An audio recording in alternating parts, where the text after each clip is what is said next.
So I'm a pretty normal college student. On weekends I go out with my friends. Now that I'm 22, we'll go to the bars, things like that. And then at my fraternity we'll have, parties on the weekends and things like that. So, people casually drink, socially drink at school all the time. And so you're around situations where people do dumb things and you see these dumb things, but a lot of times the outcome ends up being fine. My friend at Purdue, actually, he came back from a party and he was pretty intoxicated, but it seemed like a pretty normal Friday night. Everyone was having a good time. For some reason, he wanted to jump off the balcony and land down below, because I guess he'd done that before and everything worked out fine. And he jumped, and we actually had Christmas lights, hanging down from the balcony.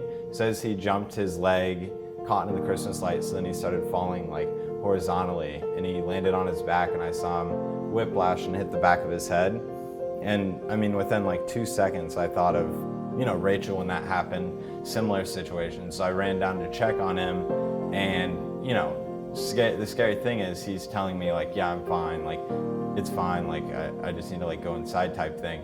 And I'm like, no, we can't do that. We have to get you checked out. Some of the other people that were at our apartment that night, they saw him, and he was kind of responsive, just really intoxicated, but they were thinking, hey, we'll just check on him, every hour or so, he's gonna be fine. Once they said that, I'm like, no, we need to take him now. By the time we got to the hospital, he had no real body control. We wheeled him in on a wheelchair, and by the time we got in there, he fell limp out of the wheelchair and just was lying on the floor. So they had to pick him up and put him on a gurney and take him back. It turned out that he fractured a vertebrae and he lacerated his liver. So the doctors were saying if we wouldn't have taken him, it could have been a whole different outcome. He had to take 2 months off from lifting anything over 10 pounds.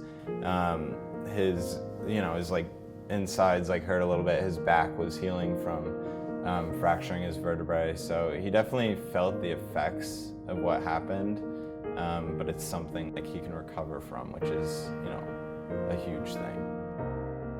Looking back at the situation, if I would have done anything different, I think it probably would have been better if we called an ambulance and let professionals come to the actual location of where the accident occurred. So we felt like we were doing the right thing, but with someone falling like that and hurting their back, so letting medical professionals deal with that probably would have been the better option there.